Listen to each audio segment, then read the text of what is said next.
please welcome to the stage ASHE Executive Director, Dr. Jason Guilbeau. Guilbeau, I use he and him pronouns.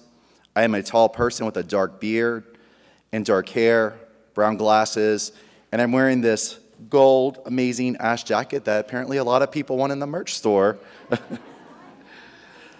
Over the past few days, we have been visitors on the Ute, Cheyenne, and Arapaho people's land. 48 tribal nations are also connected to and continue to be in relation with the lands that are now known as Colorado. Denver was a site for the Indian Relocation Act of 1956, which sought to relocate indigenous people from reservations to urban areas as a part of the federal government's broader termination policy era. We honor Denver's thriving indigenous community comprised of citizens of tribal nations from across the country, and we commit to supporting indigenous sovereignty and ongoing relationships to place and land. We acknowledge that the history of this place requires institutions of higher education to be responsive to the needs and expectations of a changed and still changing student population. We commit to advocating for equity, inclusion, and justice in higher education to ensure access to educational opportunities, fostering diverse perspectives, care and respect for the people of this place, and creating an environment where everyone can thrive, contribute, and succeed. Leading up to this week, ASHE leadership volunteers and staff have sought to be responsible visitors to this land, as well as engage with local communities.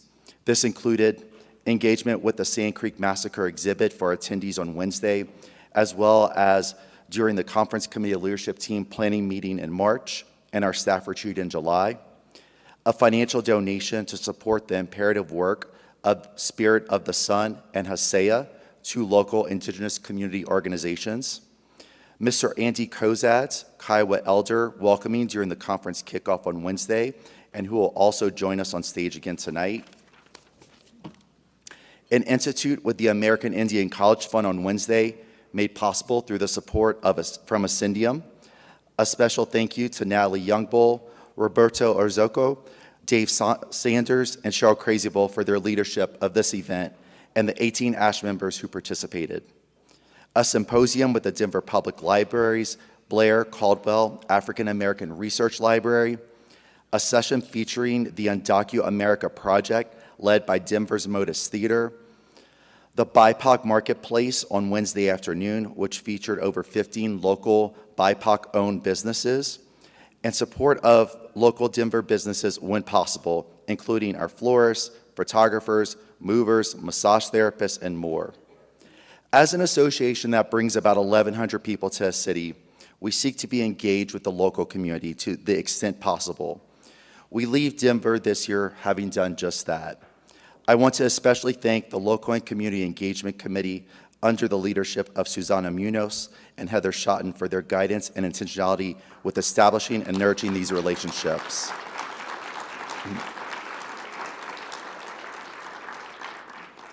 At this time, I'd like to invite our quite amazing, quite fabulous 2025 Conference Committee Chair, Dr. Shauna Patterson-Stevens, to the stage for one final time to provide you with her reflections and celebrations from these past few days.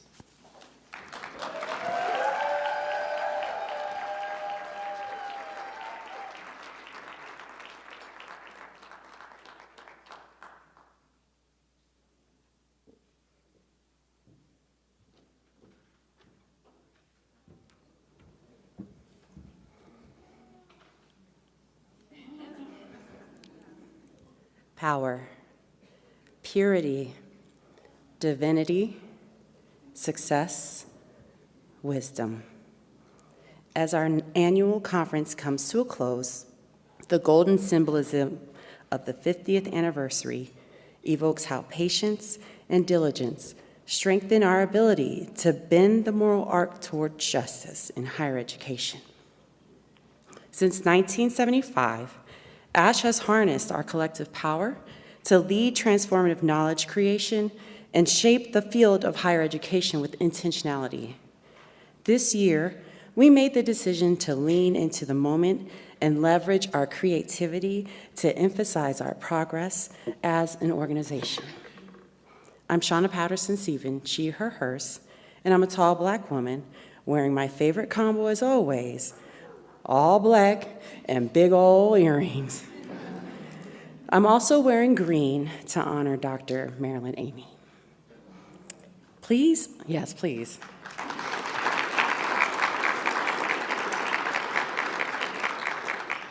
Please offer me the privilege of asking you to give the 2025 Conference Planning Committee, Dr.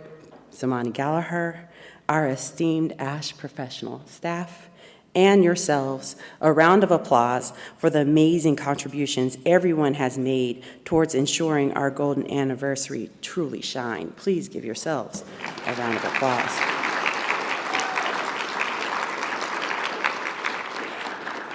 I've had the immense pleasure of providing support to our incredible planning committee and serving as a conduit between Dr. Eboni Zamani-Gallaher and several points of contact.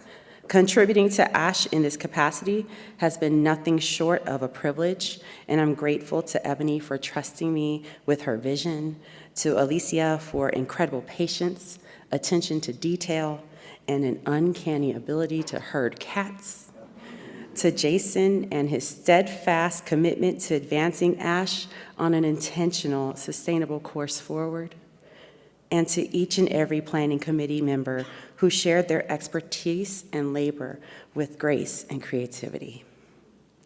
Saying no to this experience was never an option because, first of all, we're talking about the Eboni Zamani-Gallaher.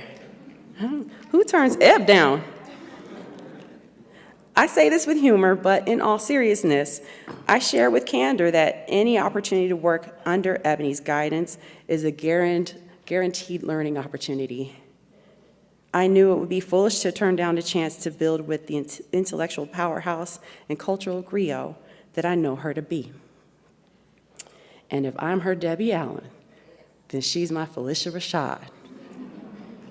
One of our matriarchs, leading with love, grace, wit, and a cutting side eye if necessary. She'll get you together. From my vantage point, the ways Eboni cultivated her team showed up in the ways they chose to manifest in this conference. Throughout the planning process, I was surrounded by people who led with love, questioned thoughtfully, reflected critically on our intentions, and embodied what it means to bring our full selves to every stage of our work. As a result, it's my hope that your encounters during this year's conference reflected a 360 perspective on the ways our humanity can be honored in research, pedagogy, practice, and service, while further complementing the complexity, nuance, and rigor of our work. With consideration for the ways we uphold the bend in the arc, we kicked off this year's conference with virtual offerings, including CEP's virtual colloquium, an ASHE virtual day of presentation sessions, and almost 100 participants attended the opening session, which featured a timely discussion on politics, policy, and higher education with Ona Alcindor-Dosunmu, Joy Gaston-Gales, and Paulette Granberry-Russell. At such a critical time in the U.S. and the Academy, Ona, Joy, and Paulette set the stage for a cascade of sessions centering dynamic approaches to activist scholarship, creative resistance, community engagement, and intersectional justice. As Jason discussed, we then transitioned our experience on-site here in Denver and were offered several opportunities to reflect and connect with the myriad communities residing in this space. Thank you again to Susanna, President Shotton, President Shotton, President Shotton, and the Local and Community Engagement Committee for the care and concern they placed in ensuring our association sustains reciprocal relationships with each site we visit. Sometimes you gotta pop out and show naysayers. Other times you have to laugh to keep from crying. Wilson, Alex, and the Attendee Engagement Committee aided us in starting the week off strong with Say It With Your Chest, a storytelling cipher, followed by our inaugural Laugh Lounge. This team also worked to ensure each participant's holistic needs were considered within each component of the conference, including an accessible intervention and resources. Let's not forget the revival of DJ Sharper One and ASHE After Dark. I am so tired. But it was popping. And obviously, our convening placed a premium on the presentation program.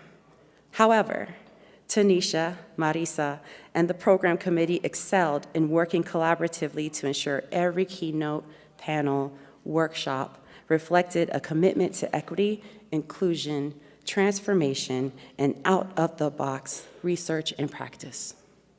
We prioritized diverse representation among speakers, invited sessions that questioned traditional hierarchies in learning, and built in time to imagine our futures. Excitedly, we were graced with the opportunity to hear from Dr. Sharon Fries-Britt in conversation about higher education's role in sustaining democracy with acclaimed scholar and former president of Spelman College, Beverly Daniel Tatum. Yes, it was beautiful. And everybody said they needed more time. As chair of ASHE's Golden Conference, I am deeply gratified by the thoughtfulness, intentionality, and critical consciousness that guided every stage of our planning and implementation. From the outset, our goal was to create not only a space for the exchange of knowledge, but also one that challenged dominant narratives in education and amplified marginalized voices. Through each event, participants engaged deeply, raising difficult questions, sharing community-driven practices, and envisioning more than just educational futures. The energy in every session affirmed that critical consciousness can coexist with professional rigor, and that contemplation can positively influence collective action. As I reflect on the conference's impact, I am both proud and humbled. The conversations that begin here will, I hope, continue to ripple outward, informing campus culture, future educators, classrooms, and policies long after the final session ended. This experience reaffirmed for me that education, when thoughtfully and conscientiously convened, can be a powerful catalyst for change. In looking ahead to 2026, I can't wait to experience the expansion of these efforts under the steady leadership of Dr. Nicole Garcia.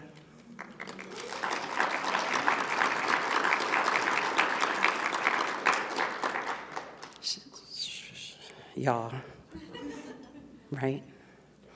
Sociopolitical issues are central to many of the conflicts involving the academy, and there couldn't be a more pivotal time to explore contemporary issues in higher education within the rich and storied context of Puerto Rico. I therefore invite you to join us in San Juan to continue to deepen these conversations during our upcoming convention. To Jason, Alicia, Ebony, the Conference Planning Committee, the ASHE Board of Directors, many congratulations on the successful celebration of our 50th anniversary. Thank you, thank you, thank you.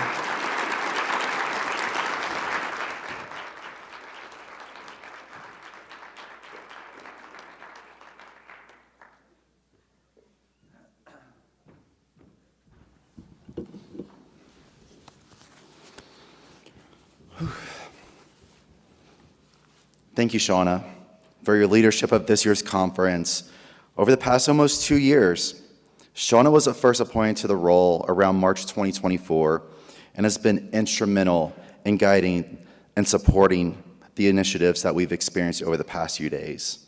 Thank you.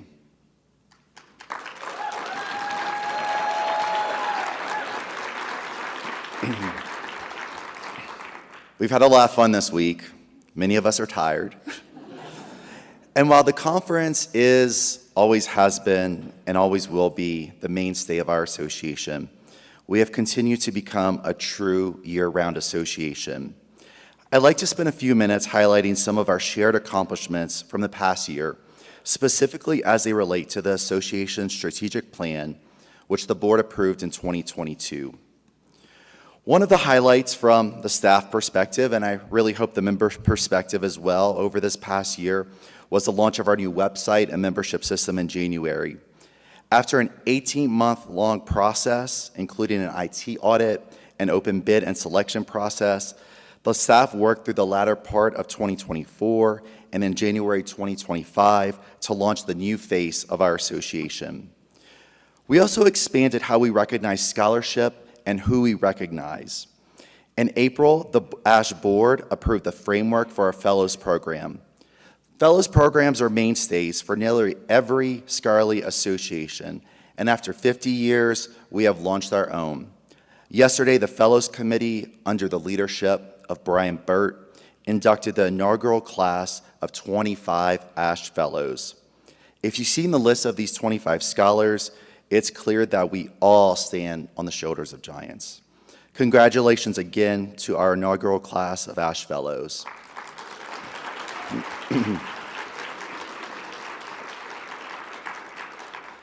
In addition to ASHE Fellows, at that same meeting, the ASHE board also approved 5 new awards for this year. These new awards fill gaps in our current lineup of awards, including now recognizing mid-career scholars and graduate student scholars, as well as public scholarship and decolonization work and scholarship. In addition, through the financial support of Dr. Noah Dresner and his husband, Oren, we also created the ASHE Poster Award. This award will be presented for the first time in the coming weeks and comes with a $750 financial award as well as mentorship. Thank you to Noah and Oren for their support.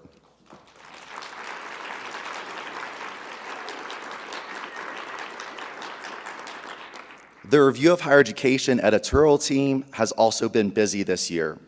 Under the leadership of Penny Pasquay and Tom Nelson Laird, not only were 4 issues published, but each article this year is also open access through Subscribe to Open. In 2024, the ASHE board agreed to a 3-year trial of this program, and it's already proven beneficial to not only the association, but our members, you all, whose work appears in the pages of RHE. Thank you to Tom and Penny for their leadership. Last year, the board appointed Penny and Tom to an additional 3-year term of their editorship to serve through 2027. Earlier this week, we announced the call for editors to take the helms of RHE, beginning with a transition year starting November 2026. Thank you to ASHE past president and newly inducted ASHE fellow Ann Austin for chairing the search committee. The search committee is currently accepting applications. Ann's in here somewhere, so come in, please talk to her, and nominations through February. Another strategic goal we continue to lean into is supporting you all, our members, throughout your career. This includes our core professional development events, such as the Graduate Student Policy Seminar and the CEP Mentor Protege Program.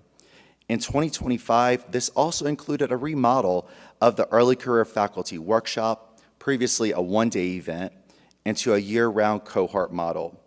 We learned from previous event surveys that members in their first year in the faculty role wanted more structured connections. Thanks to Tamara Bertrand-Jones and Jesse Ford for their leadership of this year's remodel and cohort.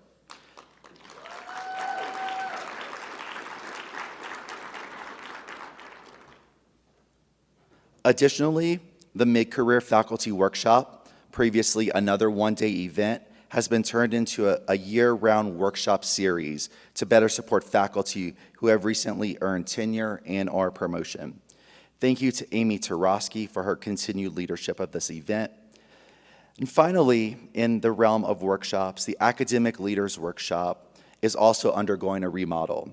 In the spring, we'll host an online workshop for aspiring and new academic leaders, and in the summer, plans are underway for an in-person institute that meets retreat for academic leaders. Thank you for Tiffany Riggers-Pyle for her leadership of these events.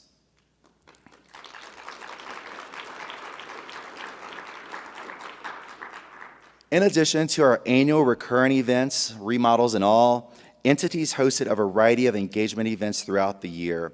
Thank you to our entity leaders and panelists who have led these events.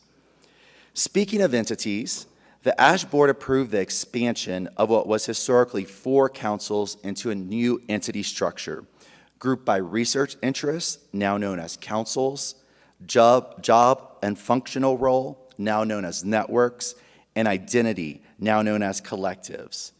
In addition to CAHEP, CEP, CIHE, CPPHE, our new entity structure now also includes the ASHE Faculty Affairs Network, previously the Community for Faculty Affairs, the Graduate Student Network, previously the Graduate Student Committee, the Council for Undocumented Immigrants in Higher Education, previously the Presidential Commission on Undocumented Immigrants in Higher Education, and the ASHE Council on Athletics in Higher Education, previously ASHE and Athletics.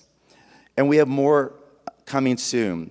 Interest groups to create the Scholar Practitioners Network and the Black Women's Collective met this week to begin the process for formal recognition. A special thank you to Dr. Jennifer Johnson, who led a work group in both 2022 and 2023 to build the foundation for this new structure.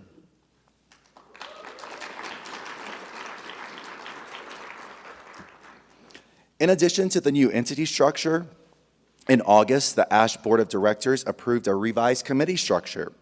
The new structure refocused the work of board members on 4 key areas of the association: finances, membership, scholarly engagement, and values. In the new structure, we're also providing more support to committees, expanding the number of members on most committees, adding a graduate student member to most committees, as well as changing the onboarding process for committee chairs from virtually non-existent to a 1-year chair-elect term, then 2 years as chair. As Noah and Kimberly mentioned during the opening, our ASHE 15 fundraising campaign is about 85% on its way to achieving its goals. Because of these efforts, the Board of Directors is also in the process of creating a structure to support the receipt, stewardship, and awarding of these gifts through a foundation. More information coming soon in 2026. As we remodel our events, entity structure, and committees, we also know we have to find ways to best support our leadership volunteers. During Jenny's presidency in 2024, she created the Presidential Commission on Service, led by Margaret Sally and LaShawn Washington. In May 2025, the commission presented their report to the ASHE Board. This coincided with staff work to develop shared expectations for service engagement with the association and complementing each other quite nicely. As we continue to expand and deepen service opportunities with ASHE, the board and staff are committed to our leadership volunteer framework to ensure that recruitment and pathways are clear, volunteers are empowered and hold themselves and each other accountable, volunteers are appreciated and recognized, and that knowledge is transitioned between volunteers. As I hope you're picking up, if you haven't already, I haven't mentioned the conference in my remarks once. Shauna did a great job of it, of course, and the highlights of all of this week, the excitement, everything we did. But the other 361 days, the ASHE staff and leadership volunteers are working to support you all as our members. I know, it's a lot. There's not a quiz. If you did take notes, thank you. I will say that we learned from you all, our members, and our membership surveys that nearly all of you all learn about ASHE through word of mouth. However, we also learned that rather than an association having a consistent brand with nearly 2,000 members, we've had nearly 2,000 different versions of what ASHE is. So how do we support you all with knowing about everything happening and sharing it all? Throughout this past year, ASHE Assistant Director for Membership, Erin Satterwhite-David, and I have worked with Herd Creative, a minority, woman-owned, and accessibility-centered agency to figure out how we define ASHE and ensure we have consistent messaging of the association. We'll be leaning into our new brand guidelines in 2026, so stay tuned. This also includes final approval of the association's name and logo as officially trademarked, further protecting our reputation.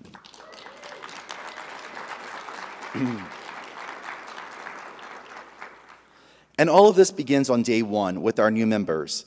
Since 2023, Aaron has led new member orientation sessions and membership Mondays.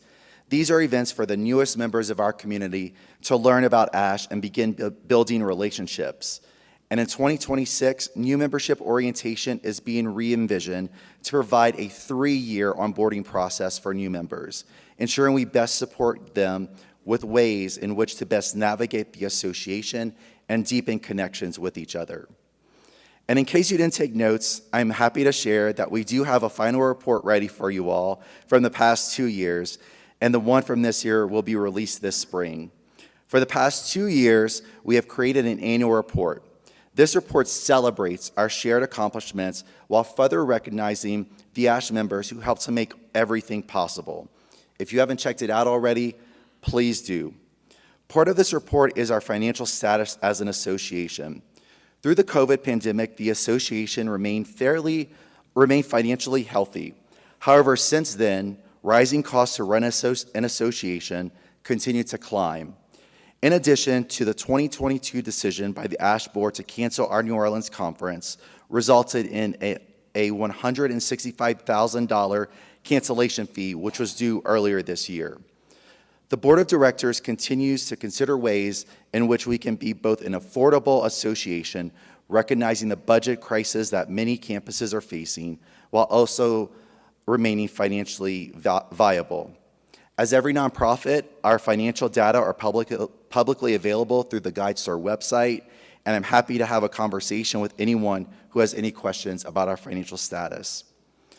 Last year, while we were here, or in Minneapolis, I announced the recognition of our 50th anniversary, we were launching a $100,000 fundraising campaign.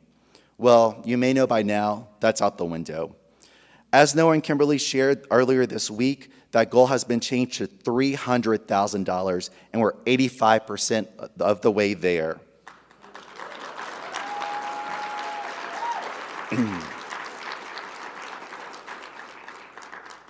Thank you to the ASHE members who have invested to create grants and scholarships to support our members.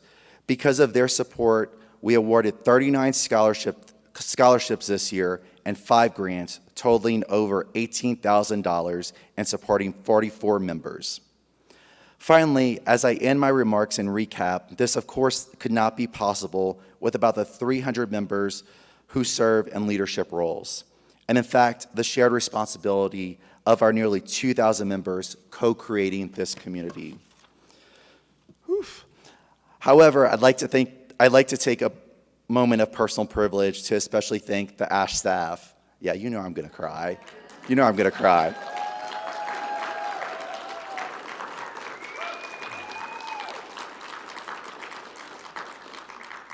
Alicia, Briante, and Aaron work day in and day out to also be part of shaping our association.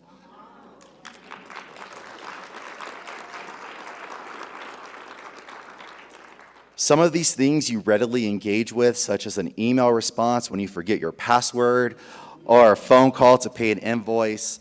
Other ways are, of course, more behind the scenes, but as a team, I'm grateful I get to work with them each day. For this week, we also bring on a few extra hands. Thank you to Sarah Daly, who is actually celebrating her 10th year as a conference staff member.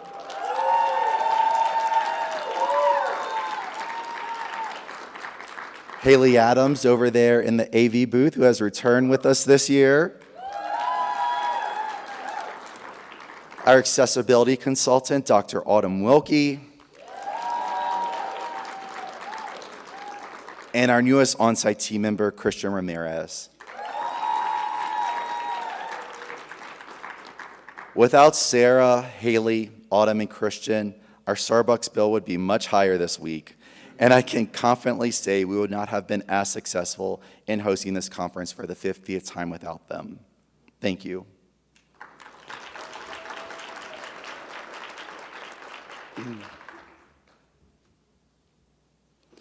One of the people this week would not have been possible without is our 2025 board president. Oof, why are you doing this to me? Dr. Eboni M. Zamani-Gallaher. Eboni has been a member of ASHE since the 1900s.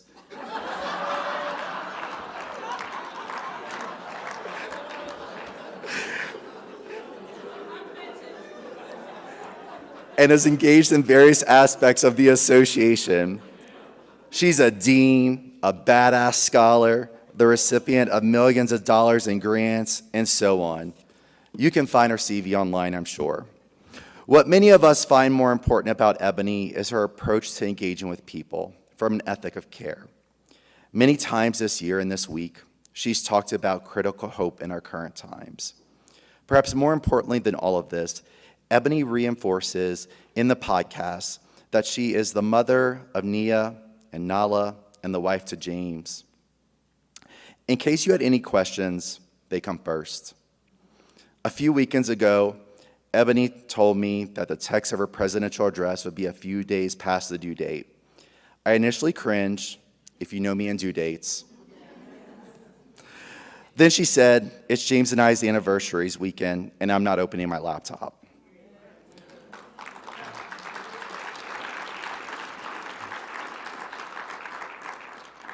When we talk about bending the arc, it's things like that that will help us bend it back to where it needs to be. Love and care and a recognition that we're more than our titles, our scholarship, or how good we looked on Thursday night. We're people with full lives who are not one-dimensional. So of course, I gave her some grace on that due date. You're welcome, James. At this time, I'd like to welcome to the stage ASHE 2025 President, Dr. Eboni M. Zamani-Gallaher.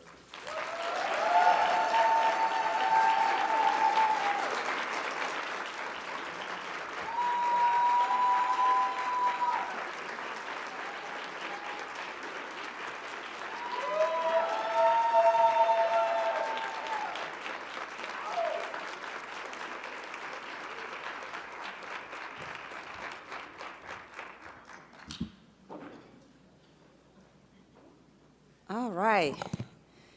Oh, this is the golden hour, quite literally. This has been a wonderful ride, and I'm so happy that everything kind of materialized and came to fruition. Particularly a little nervousness about folks' travel these past couple of weeks with everything going on, but just happy that people were able to get here safely and be able to fellowship, and I think we all needed a reprieve in terms of just being in community with one another, and so happy that we've been able to do that. Again, Jason, you sir, you are epic. You're the best. I mean, the way we stand on our business under your tenure, I've been around. You ain't have to make me seem like I was prehistoric, though, dude. I was like, I try to go for vintage and, a little throwback, but damn, we going back that far? I'm like, okay, 1900s. That was cute, though. I liked it. That landed. That landed. So, but thank you. You talk about grace. Well, it's been reciprocated. You know that life has been lifing for me, and the way in which you have modeled those ethos of care, because I think a lot of times in our field of work, and I was talking with Jenny about this morning, is folk can be very transactional, and it could feel extractive at times, right? And I remember sometime early last year, I was working with somebody who I won't work with again. But the long and short of it was, they said, I said, I'm sorry, I'm going to get that to you. I buried my dad, and I've had a health issue. And they responded back in email saying, so we should expect your revised draft on XX date. And I was like, oh, okay, that's how we're doing this. yeah, you'll get this damn draft, and then you can kick rocks, was what I thought. So again, it is about seeing the humanity in one another, knowing that, like today's, guests, we had that conversation with Sharon and Dr. Daniel Tatum, where I think for us, they were modeling as well that we are more than just what we do in our work. And our things to do list, we're not to confuse that with having a life, because the work is going to always be there, and the work will put you in the ground, because there's too many of us that aren't here at this meeting right now. Shauna, thank you for repping for Maryland. Yeah, that was a hard one the last couple of weeks with Maryland. And Terry O'Banion, we've lost some giants. Every time we get here, every November, it's somebody else that's not in one of those seats. So we have to treat each other with care and not take for granted that somebody in this room is going to be at AERA. May not be. So that said, I ain't trying to be Daphne Dream Dasher. We're gonna get this lift right quick. We're gonna move past that. But Jason, thank you. Aaron, thank you. Briante, thank you. Alicia, thank you. Haley, thank you. Sarah, thank you. Autumn, thank you. And Christian, come on. Get on this team for the win. Thank you, thank you, thank you. Shauna, I jokingly refer to as my showrunner. Anybody that knows Debbie Allen knows she is multi-hyphenated, as is Shauna. So many tools in your kit, so many gifts, and just continues to be a blessing to me, in and outside of the academy. And I'm happy to be your Felicia Rashad. For those of you that don't know, Felicia Rashad and Debbie Allen are actually sisters. And Felicia's the older one. I'm the eldest. You are Debbie. Yes, and I love you much. Thank you for all that you've done. Thank you for everybody that was on the leadership team for our conference planning, our co-chairs for each of the committees. And what I want to do at this point is I really want to have what is a changing of the guard. I've been so excited to get to this point because I have a, I mean to sound like that, but yeah, kind of, because I got a date with the inside of my eyelids right after this session. I'm so tired, y'all, because I was like, turn down for what? And I'm like, oh, God, I'm so tired. Oh, we should have turned down. I need a turn down service.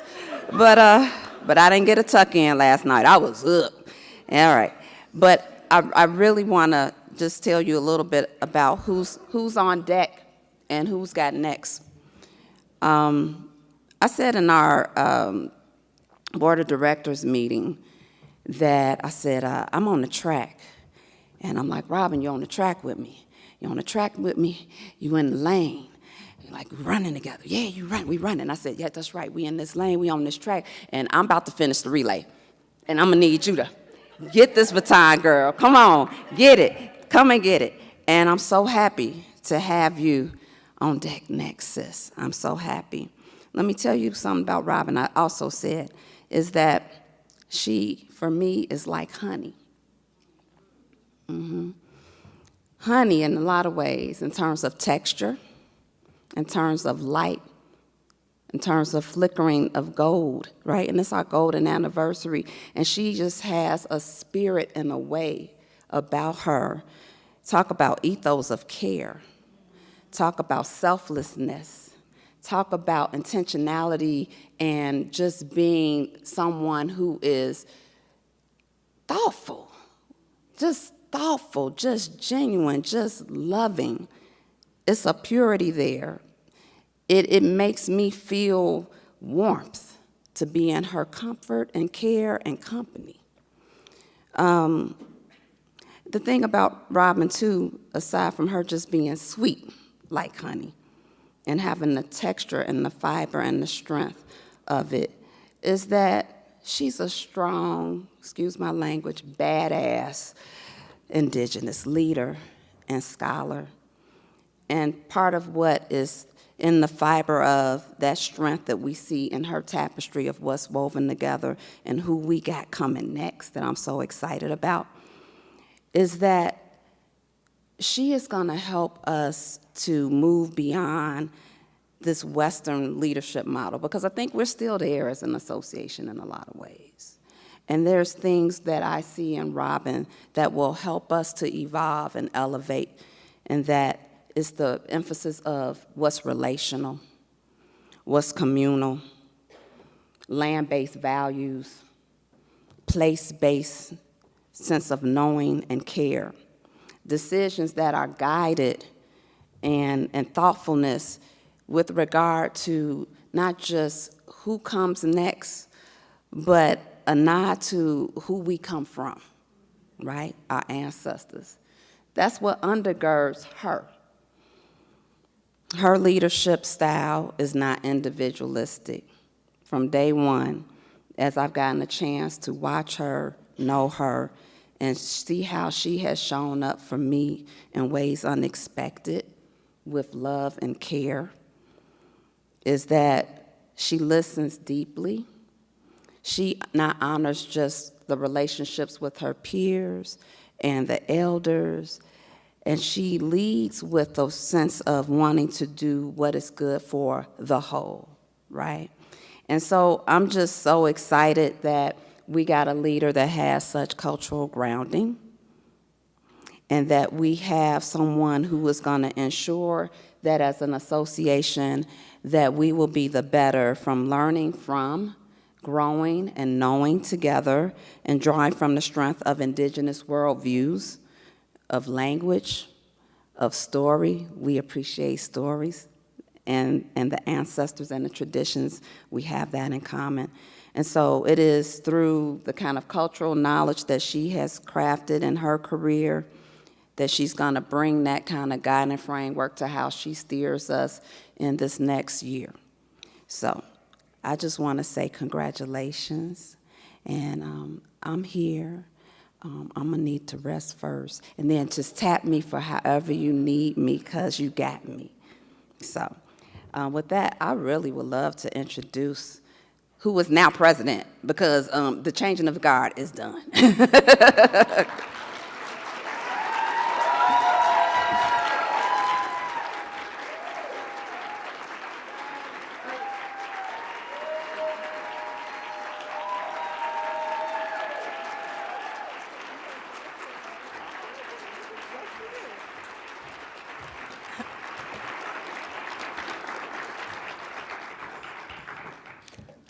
So I cannot beat those words, but I am really honored to recognize and thank you, Eboni, for your heartfelt leadership, intentionality, wisdom, and path you have blazed this year. You've led a pathway for us that has been treacherous, and unlike those we have had to navigate in previous years, with all the changes happening on a federal and local level in higher education. Meanwhile, you've been able to dream and enact a beautiful way of honoring ASHE's 50-year legacy. Many hoes to you, Eboni, and your conference leadership team and committee members. I hope to fill the shoes of you and all of the previous ASHE presidents, including your love of the organization, its members and staff. I would like to honor you, well, first with this gift. To honor you with this plaque.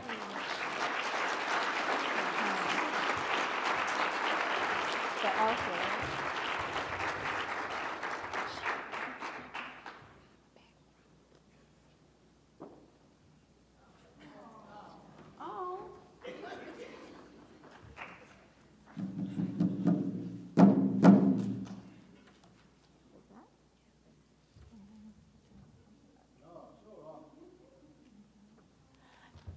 with this shawl, and it's an intergenerational gift, because I want to acknowledge the doctoral student Serena Gray who helped sew it, and then I fringed it, and so it hopefully will envelop you with honor and warmth, and to acknowledge all of the leadership and all of the gifts you've given to us. And there's also a personalized bag for you that will honor your presidency of the 50th year. And just again, thank you for your leadership. I'm relying on your wisdom, and we're relying on you to be a listening ear after you sleep.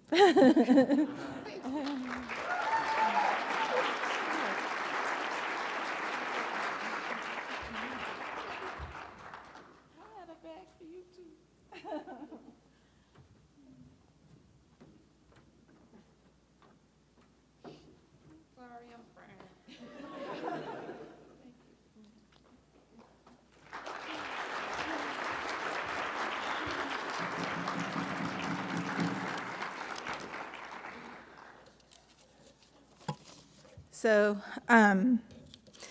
I've asked Dr. Nicole Garcia to serve as next year's conference committee chair. Nicole has been amazing to do this hard work with, and we've been able to build an amazing conference leadership team to vision next year's ASHE 2026 conference in Borican, Puerto Rico.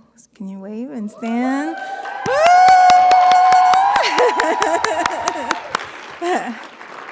So, this year's ASHE conference theme is Land, Memory, and Power, Collective Movements to Revolutionize Higher Education.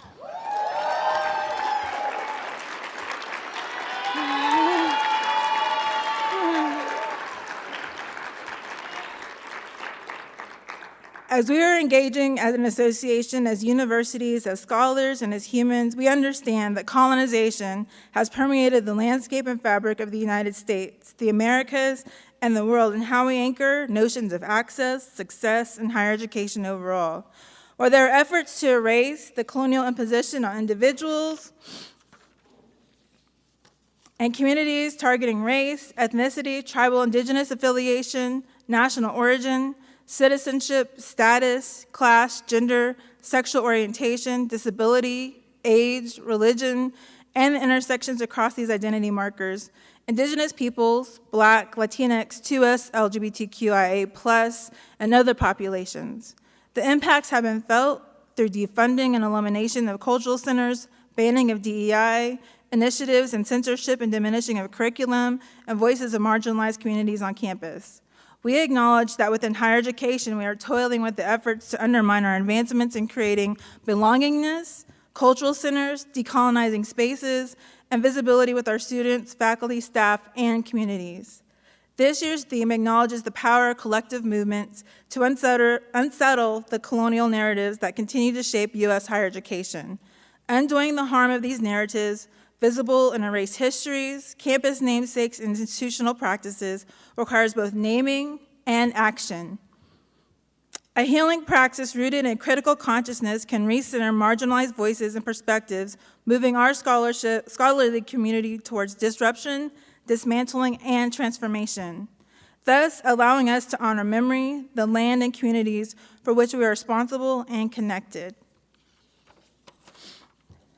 Because this year's conference is hosted in Borican and Archipelago, it's essential that we prepare ourselves in advance by engaging in self-reflection on how our own stories intersect with settler colonial narratives, and how we are responsible for undoing harm and dismantling systems of oppression that have underpinned our higher education landscape.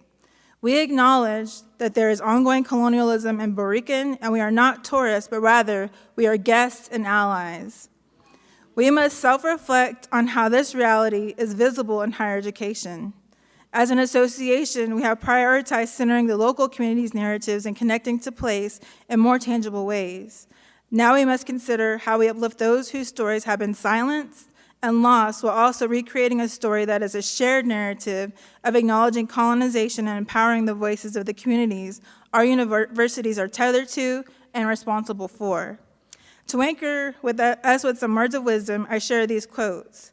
The acknowledgement that power and place produce personality means not only that the natural role is personal, but that its perceived relationships are always ethical. Deloria and Wildcat, 2001. And then somehow I learned that I belong with my people and that I had a responsibility to contribute to them. I will participate in changing the situations of injustice and inequality that I encounter because they deny people their rights and destroy their potential. Dr. Antonia Pantoja, who is a Puerto Rican educator, feminist, civil rights leader, and founder of Aspira, the Puerto Rican Forum, and the Boricua College. I also want to acknowledge the 2026 ASHE Conference Chair, Dr. Nicole Garcia, and the conference leadership team, who have collectively shaped what is shared out today to reflect how we are stronger when we envision and do our hard work together. Many hosts for your time and your contributions to this theme and to our future vision for ASHE 2026.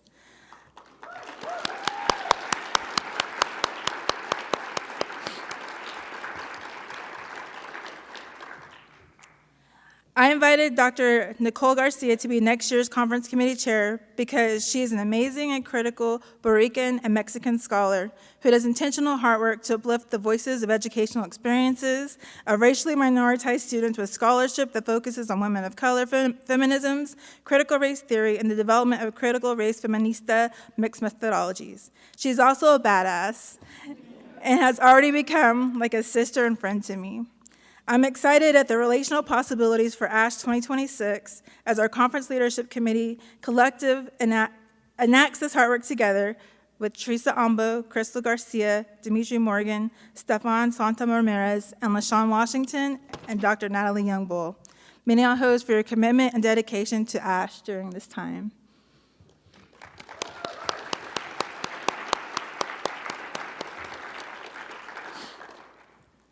At this time, if it's okay, I'd like to invite Mr. Andy Kozad and your son to offer a closing prayer and honor song in the Koigu language, again using the Kiowa hand drum. The closing prayer will reflect on the gathering, express thanks for shared knowledge, and send participants forward with strength and clarity. The honor song is a traditional Kiowa song used to recognize the contributions of individuals and the collective spirit of the gathering. It may include vocalizations that are not directly translatable, but are deeply rooted in Koigu ceremonial practice.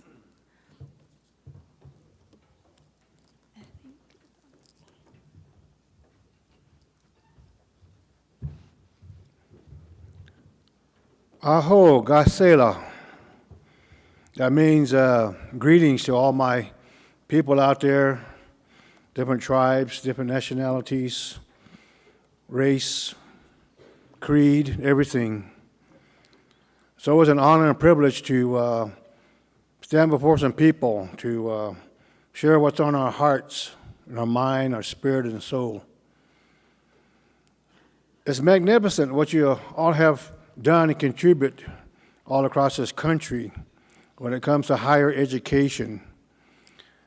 Each one of you that's here, you were chosen to be a part of that, just like in the Christian sense, people who come pastors and ministers, it was their calling, and that's what you're doing today. I don't know each and every one of you personally, but I know your endeavors and your endurance, accomplishing something that means something to your community. Maybe you own your own business. You're still at colleges, helping people, doing something for the community. And you come here far and near to be with us here in the city and county and the state of Denver, Colorado, United States of America. We thank the Creator for a lot of good things He gave us, bestowed upon our hearts, every tribe, every nationality, way of life. So that's how we try to do things to convey to the people, to understand we come from here, right here on these grounds. I heard that word ancestors just a moment ago, and it doesn't stop there. We all have an ancestral past, like I said the other day, native and non-native. Something that's good, something that's going to come upon our people in the future. We don't know what the future holds for us, but our people believe in prayer. So at this time, ladies and gentlemen, coming from the Kiowa people, I'm a lifetime member. Even before I was born, me and my family were a member of the Goe Tainpego, which means the Kiowa Gourd Society. Some time ago, my dad was the original drumkeeper for the Kiowa Gourd clan. He was bestowed that responsibility to be a songkeeper for our Kiowa people. He said, well, I'm going to put it this way. It's an old song that Guilbeau, red wolf, brought these songs to the Kiowas. It was called a red wolf song. When this wolf was loping along, he was yelping. And then when he got through, he howled and shouted like a warrior. And as time went on, he said, furtherly, I'm going to put some words in this song talking about our ancestors that were here once upon a time. They went on. They're never to come back. But us that are here on this earth, we have some work to do. We have a life to live. So that's what that song talks about. It's an old ancient song, one of our original songs that belong to our Kiowa Gorge Society. And then after the song is when I'll do our closing prayer.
So long, hey, hey, yo, do ya ki o tai do, hey, hey, hey, hey, ya, hey, yo, hey, yo, hey, yo, hey, yo, I go, but so long, hey, yo, do ya ki o tai do, hey.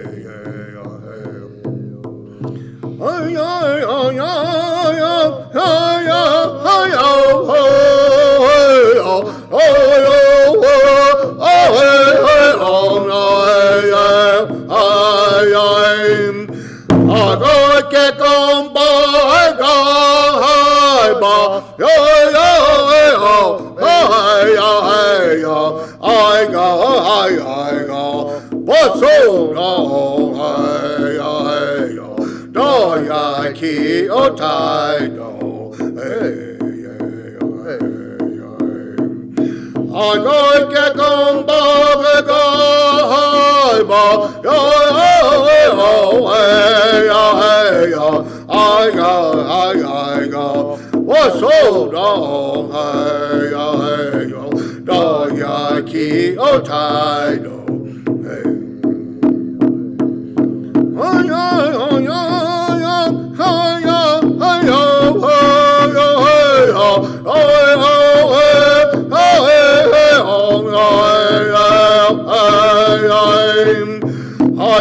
get on ba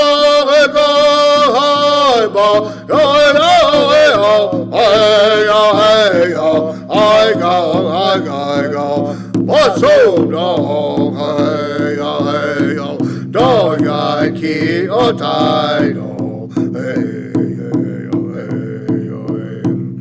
I go get on ba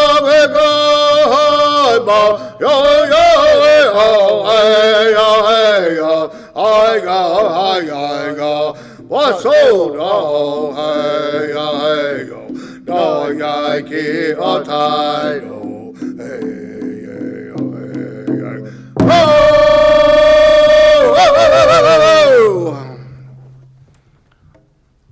Ako pega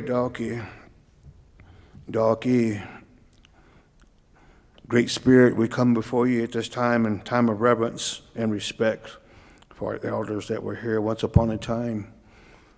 Even though they have gone on, but us here on this earth, we have roads to make. We have pavements to make for our future generation. And these good people here that came here through these 3 days here to spend time with us in Colorado, they have done that. And I know there's more work for them to do wherever they go after tonight, tomorrow, to go back to their homes. I told some of them the other day, I said, will you go home? May it be a whole lot better than the way you left it, far in there, even if you just live here in town.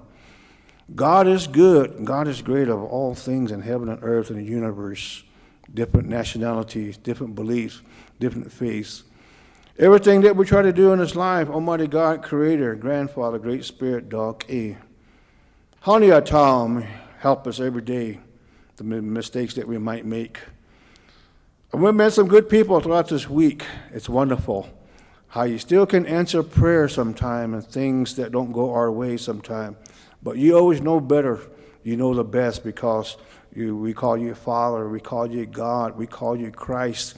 We have different names for you, and that what you have done for us from the beginning of time. Mankind, womankind, childrenkind, our children every day. These holidays are coming up. May it be happy for all homes today around this world, the leaders, the things that we try to do in this life you gave us here today. Friends and relatives, far and near, our elders, whatever they are doing today, the teachings they have been part of our backbone all our life. They've been there. They have done so, these things that they have looked back and look at us now. That we are the ones who are going to come up here and do all these things that we can try to do in our life. So today and forevermore, till they meet again next year, like we say today, our Kiowa people, we don't have a word for goodbye. We just say we're going to see you down the road somewhere. All this I say to your son's name I pray. Aho Batonga. Amen and amen and amen.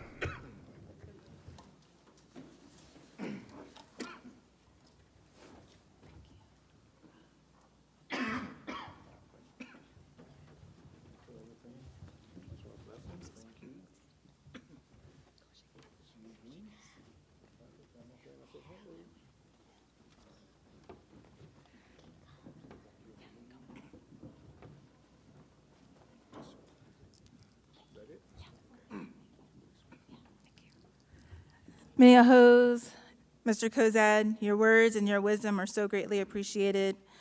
So now I'm going to pass it back to Jason.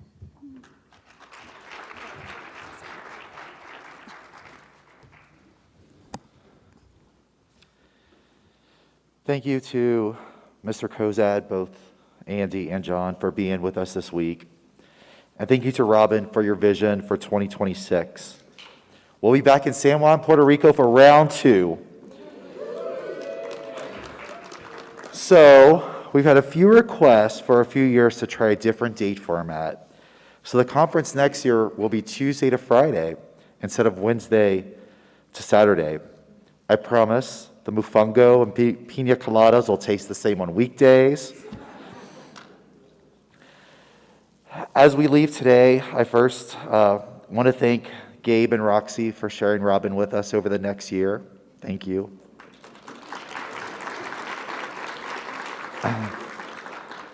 Also, as we leave, I want to thank our hotel staff, banquets, housekeeping, front desk people for welcoming us into their house this week. Our AV staff, who has made sure things ran on time. Our accessibility providers, who have made sure that our events are open to all. Our security team, and everyone in Denver who supported us this week. With that, I hope you'll enjoy your remaining time in Denver tonight and tomorrow, and I will see you in San Juan next year.